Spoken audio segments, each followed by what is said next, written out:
Hey, salut les amis, j'espère que vous allez bien, que vous êtes en forme. Écoutez, je suis très heureux de vous retrouver pour un débrief un peu comme ça, intermédiaire, à tête reposée. Pour une fois que j'ai le temps de le faire en semaine, d'habitude c'est full travail, c'est compliqué. Là, j'ai un petit peu de temps aujourd'hui, donc j'en profite. Et on va débriefer ensemble les amis dans les commentaires, je vous y invite. Cet épisode 6 de Koh-Lanta, le feu sacré, avec l'élimination de Christine au conseil qui commençait un petit peu à agacer dans l'aventure. Alors on en reparlera. Et puis conseil organisé sur la plage, immédiatement après l'épreuve, et on a eu aussi l'abandon médical de Martin, deuxième abandon dans cette aventure. J'ai conscience que le premier abandon n'était pas médical, c'était un abandon volontaire, Il a jeté l'éponge, c'était Benjamin bien entendu, donc salutations à lui. Alors il ne reste plus que 13 aventuriers donc dans cette aventure. On a eu plutôt, moi je pense, un bon épisode, un épisode quand même assez sympathique, qui est dans la continuité de ce que l'on voit depuis le début de cette saison du Feu Sacré, une saison de bonne facture, vraiment, qui est plutôt plaisante à suivre, avec un casting somme toute attachant, et donc moi j'aime bien cette saison du Feu Sacré, à voir ce que ça donnera évidemment après la réunification là aussi, mais en tout cas, je trouve que c'est pas mal pour l'instant, c'est une bonne cuvée, cette cuvée le Feu Sacré. Donc oui, disais-je, un peu moins de rythme sur cet épisode, j'ai trouvé quand même, par rapport à la semaine dernière, ou même par rapport à la semaine précédente, par rapport à l'épisode 4, qui pour moi était pour l'instant le meilleur depuis le début de cette saison, un peu plus tiré par les cheveux, je pense, et le fait que le conseil aussi ait eu lieu directement après l'épreuve d'immunité, que donc on a été privé de cette part stratégique qu'il y a avant, etc., joue pour quelque chose, joue un peu donc dans la note globale de l'épisode, on en reviendra en fin de débrief, donc bon, ça reste un bon épisode mais un peu moins de rythme, tout ça. Bon alors, on l'a vu qu'en fin d'épisode, du coup dans la bande-annonce du prochain épisode de mardi prochain, mais c'est peut-être l'aventurier qui a fait le plus parler de lui hier soir, c'est Rudy qui sera de retour dans l'aventure pour donc pallier à l'abandon médical de Martin. On rediscutera là aussi de ça tout à l'heure, mais oui, sans doute, oui, avec Martin, il est l'aventurier qui a fait le plus parler de lui, et donc il retrouvera très vite Tania, notre ami Rudy, cette fois donc chez les jaunes, lui qui a eu le cœur rouge vif depuis le début de l'aventure, le duo sera de nouveau formé. Alors on reparle de tout ça très vite dans le détail, mais d'abord petit call to action, n'hésitez pas chers amis à mettre un petit pouce vers le haut, vous savez que ça booste le référencement de la vidéo, etc., à mettre un commentaire ou même plusieurs si ça vous amuse, à donner la note que vous attribuez à cet épisode avec le petit justificatif comme à l'école, et puis à réagir sur ce débrief, etc., N'hésitez pas non plus à vous abonner à la chaîne si ce n'est pas déjà fait, je vous accueille avec grand plaisir, on parle de Koh-Lanta, on parlera bientôt de la Star Academy, mais aussi on parle des nouvelles technologies, parfois de choses sociétales, de dossiers sociétaux, et on parle aussi de voyages avec de belles vidéos, de belles images. Et puis oui, juste, le lien se trouvera ici, juste en haut de la description, où il se trouve par ici, sur ma gauche, c'est le lien du débrief que nous avons fait en direct juste après la fin de l'épisode ce mardi soir, où nous avons eu la chance d'accueillir Seta et Céline, les tic et tac du totem secret.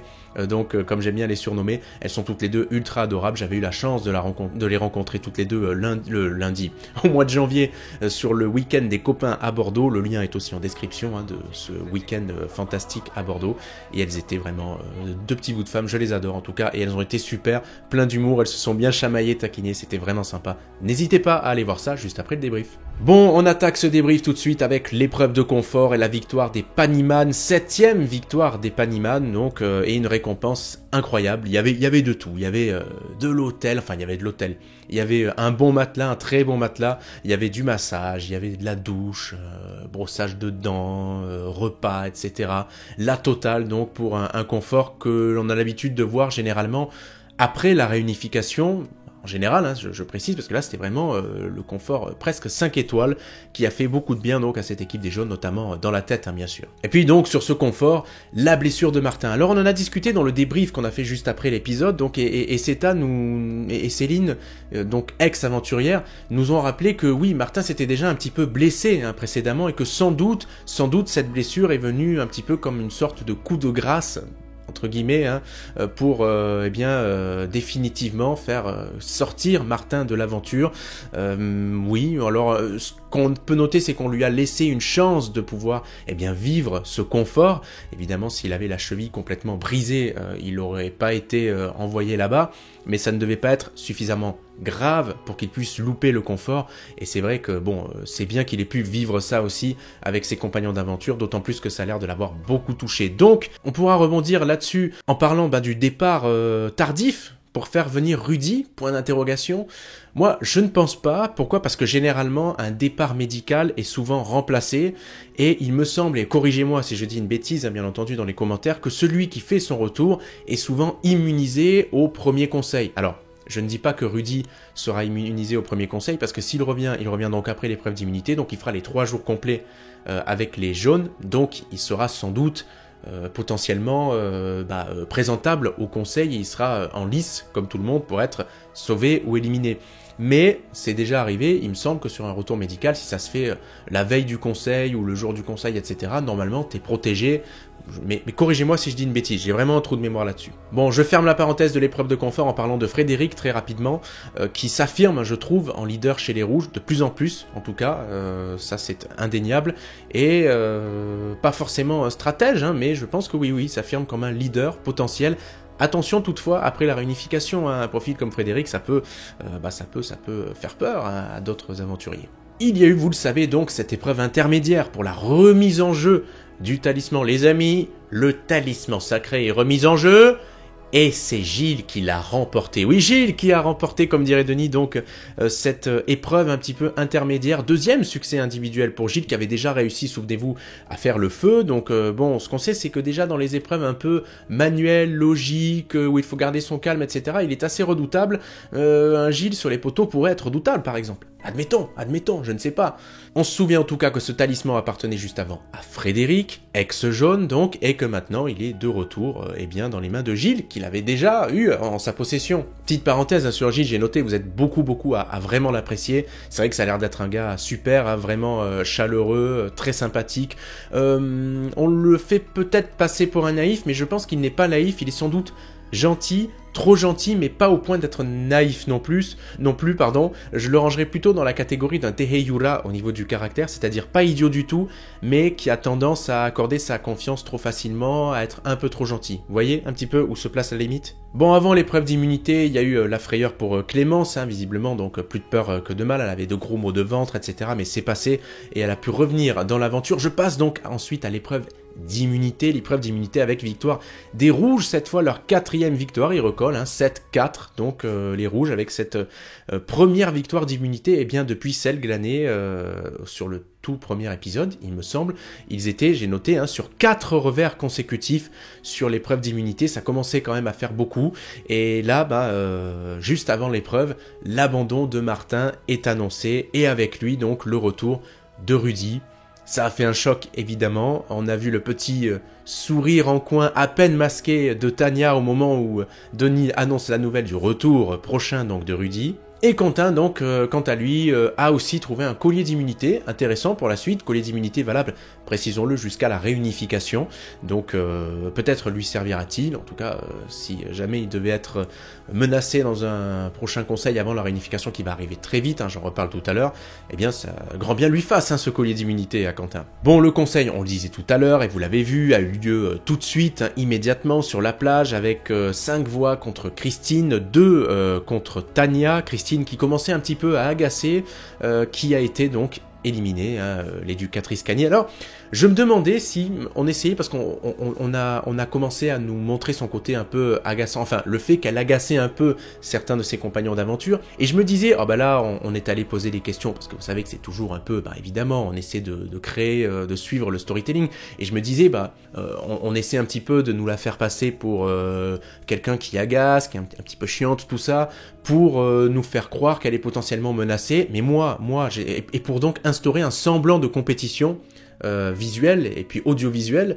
Et moi, j'étais quasiment convaincu que Tania allait être éliminée, d'autant plus qu'avec le retour du Rudy, je me suis dit, bah allez, ils vont pas laisser un binôme infernal se faire reconstituer, ils vont tout de suite le casser avant même que Rudy soit de retour. Mais non, c'est Christelle qui a bien été éliminée, donc bon voilà, c'est une petite remarque personnelle, je sais pas si vous pensez la même chose que moi, n'hésitez pas à le dire dans les commentaires, et puis vous noterez que Gilles, qui détenait le talisman, a pu l'utiliser, et il s'en est servi pour se protéger, même si il n'était pas menacé, évidemment. Bon, parlons du retour de Rudy. Alors, je ne remercie pas les personnes qui m'avaient spoilé ce retour, même si je les apprécie toutes, mais bon, évidemment, on voyait dans la bande-annonce précédente que Rudy allait faire son retour, si je dis pas de bêtises, hein, allait faire son retour dans l'aventure, on le voyait, etc., sur une épreuve qui n'avait pas encore été diffusée, donc bon, forcément, petite erreur de montage. Ça, c'est pas génial, mais... Alors, sur le retour en lui-même, on va voir ce que ça donne. Chez les jaunes, donc, il retrouvera Julie, qui est, si je ne dis pas de bêtises, non plus la seule ex-rouge encore ici. Alors, Tania a été rouge, elle... très brièvement, hein, de façon un peu furtive, mais bon, il retrouvera évidemment Tania, mais il retrouvera Julie, donc les rouges sont quand même très minoritaires, les rouges ou ex-rouges dans cette équipe des jaunes. On va voir ce que ça donnera, en tout cas, et comment il se placera, comment il placera un petit peu le curseur, comment se comportera Tania, bien entendu aussi. Est-ce que elle se laissera charmer, entre guillemets, hein, n'y voyez pas d'interprétation, hein. Est-ce qu'elle se fera de nouveau séduire donc par Rudy et cette amitié-là? Est-ce qu'elle va prendre un peu ses distances, étant donné qu'elle est en train de se réintégrer, parce qu'elle sait que c'était le seul moyen pour elle de sauver sa peau, donc chez les jaunes? On va voir comment ça va se passer, ce sera intéressant en tout cas à suivre pour les prochaines semaines. Concernant la note de l'épisode, n'hésitez pas, c'est le moment de donner la vôtre en commentaire. Moi j'ai attribué la note de 13, j'expliquais pourquoi tout à l'heure, hein, quand je faisais le départ de ce live, de ce débrief, avec un peu de lenteur, de bonnes épreuves, mais un conseil qui est coupé, qui a coupé la partie stratégique à laquelle on a droit d'habitude. Et donc voilà, bon, n'hésitez pas à donner votre note dans les commentaires, hein. Je vous lirai avec plaisir et vous savez que je vous réponds aussi. Dans la partie à surveiller, j'ai noté moi 2 noms. Alors je le disais, Tania chez les jaunes, à voir comment elle va se comporter face à Rudy, ce sera intéressant. Dites-nous comment vous voyez l'évolution de son aventure à court terme. Et puis chez les rouges, c'est Esteban, monsieur 45%. Certains qui ont un petit peu taquiné en disant qu'il était passé à monsieur 49,3%, mais pas de politique. Donc Koh-Lanta, s'il vous plaît, non mais blague à part. C'est vrai que oui, Esteban, moi je suis assez fan de ce gars, je pense que vraiment il peut aller potentiellement loin dans l'aventure, à voir comment il réagira s'il retrouve Rudy après la réunification, donc dans sa relation lui aussi avec Rudy, s'il restera proche de lui, s'il prendra ses distances, etc. Moi je pense qu'Esteban est plutôt futé dans cette aventure, mais attention aussi, attention à voir comment il se comportera dans les épreuves individuelles, si encore une fois il passe le cap de la réunification, hein, j'entends. Parce que voilà, je pense qu'il peut avoir aussi bien le profil de la personne qui va aller loin, très loin dans cette aventure, comme il peut être rapidement malheureusement éliminé pour de potentielles capacités physiques ou de potentielles stratégies loupées, etc. À voir, mais en tout cas je lui souhaite d'aller loin, Esteban. À noter avant de passer aux audiences et puis de conclure, bien évidemment, que la réunification ce sera, vous l'avez vu, ça a été annoncé un petit peu partout sur les réseaux, le jour des annonces c'était mardi, donc ça a déjà été annoncé mardi dernier, mardi précédent, ce sera le 11 avril la réunification, ce qui veut dire que ce ne sera pas le prochain épisode, mais le suivant. Et donc là, ils ne sont plus que 13, je le disais au début, et ils devraient, on pense, hein, démarrer la réunification à une dizaine d'aventuriers, hein, évidemment, bon, peu ou prou, en tout cas. Concernant les audiences, donc je les ai sous les yeux, Koh-Lanta, le feu sacré, reste grosso modo dans sa moyenne de cette saison, alors si ce n'est le premier épisode qui marche toujours plus que les autres, hein, en général, bien on est à 3,7 millions de téléspectateurs pour la première partie, en part de marché, c'est le plus bas de la saison, mais le replay compensera évidemment un petit peu, et puis en deuxième partie de soirée, donc après 22h20 à peu près, vous avez vu le moment où il y avait les génériques, hein, sur le côté avec le crédit, etc., on est à 3,3 millions, donc c'est un petit peu mieux que la semaine dernière, là aussi, à ce niveau-là, donc ça va, mais ce que je note quand même depuis l'épisode 2, c'est une vraie stabilité des audiences et c'est plutôt bon signe, ça prouve que les gens finalement, ça prouve qu'on a notre base solide de fans de Koh-Lanta, d'amoureux de Koh-Lanta et qui pour l'instant restent fidèles à Koh-Lanta, ce qui prouve que la saison est tout de même, je pense, assez attractive. On verra comment ça se passera ensuite après la réunification. Voilà, les amis, j'ai été très heureux de vous présenter ce débrief un petit peu à tête reposée. Je vous rappelle, lien en description pour revoir le live qu'on a enregistré en direct mardi soir avec Seta avec Céline du Totem Maudit et toute la bande, évidemment, Daniela, Steph et Fabrice. Et puis merci à tout le monde, à vous de me suivre, merci à vous dans les commentaires, et puis merci aussi à tous les modérateurs qui sont, que ce soit sur notre groupe Facebook ou qui sont ici sur la chaîne, dans les lives, etc. Merci à vous, cœur sur vous les amis, prenez bien soin de vous, je vous dis à très très vite, donc pour de nouvelles aventures. Salut!